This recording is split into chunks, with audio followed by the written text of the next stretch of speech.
in places, making the house messier and messier. Okay, so we're going to learn about the eye today, which is the very last lesson for chapter 18. And the eye is referred to as the eyeball because it is very circular. It is amazing if you've ever seen one of these things. We used to see cow eyes popped out. And at the very, very back is the optic nerve, and this is what goes into your brain and allows you to see things. By the way, the book has pretty good descriptions on page 508 to 509 of the eye and what we're going to talk about down here. Okay, so the stuff you need to know about. There is a lens in the part of your eye up here, and it's protected by this thing called the cornea. And the cornea not only protects the lens, because it can be healed if it gets scratched, but it also refracts light a lot. The lens also refracts light, but the cornea does as well. Okay, so we're looking up, I don't know why. You've got light coming in like this, and it gets in through the pupil. The pupil is the dark area, and we've talked about why it's dark, because all colors are absorbed back here. And the other area that is the color of your eye is called the iris.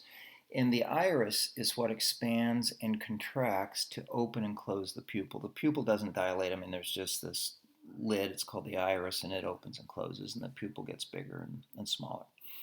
There's little bitty muscles that can change the shape of the lens. And when they do that, they change the focal length, and so they change where light can be focused. So depending upon how far away it's coming, your lens can change shape. Then the light comes in, it's refracted like so, changes direction, and if it meets right at the retina, which is the tissue back here, which has all these cells in it, that's where light gets focused. And when that happens, you see things. The fovea is part of the retina that there's more distinct vision. So images form there have greater details. Now, there happens to be a blind spot, and you've heard about it, and that is if light tries to focus right here in the optic nerve area, you'll end up with a blind spot. Okay, these you'll be expected to have a working knowledge of, and that's down here. And here's a nice little trick to play on yourself. And if you have this printed off at home, if you hold this sheet up and you cover your left eye, just look at the circle, and then pretty soon at about 20 to 25 centimeters, for those of you not too metric, 10 to 12 inches, this X will disappear. And the reason is, with only one eye, you can't get a triangulated view, and that image will be focused right at your blind spot. Otherwise, with two eyes, that tends to not happen, and you get images coming in from different sides, and you can get triangulation. Okay, so what happens if your muscles can't get the lens to focus where it needs to? There is something called farsightedness and nearsightedness. Let's do nearsightedness first. So you got your lens and you got your eyeball, and the light coming in gets focused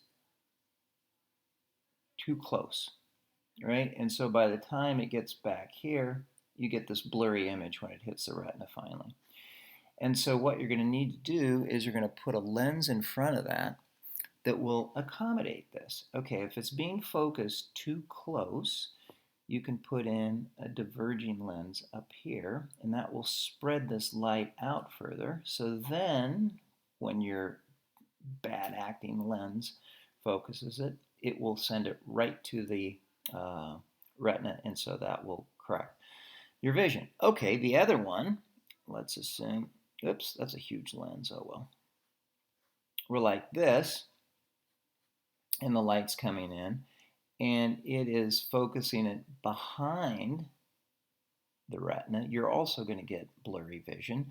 In this case, the eyeball is too short, quote unquote. So you need to put a focusing lens, converging lens up here that will narrow the light rays there which will then allow them to be focused right on the retina, and that will correct your vision. This is for the old fogies who eyes kind of shrink up on them, if you will, and so you get focused behind. So you just buy magnifying glasses at CVS or wherever, basically. And this is for those of you who can't see long distances. Many of you that have vision problems now have nearsightedness. I have a little of both, and so I have seamless bifocals, basically, which do that. By the way, if you have glasses, you can tell which kind you have by taking them outside, putting them in the sun, and seeing if you get a focal point of a bright spot or if it makes things a little darker. And this light isn't bright enough for me to be able to do it here. But if you were to take them outside and put it in the sun, you could be able to see that. Okay, that's it for chapter 18. Hope everybody's well and everybody's staying nice and clean.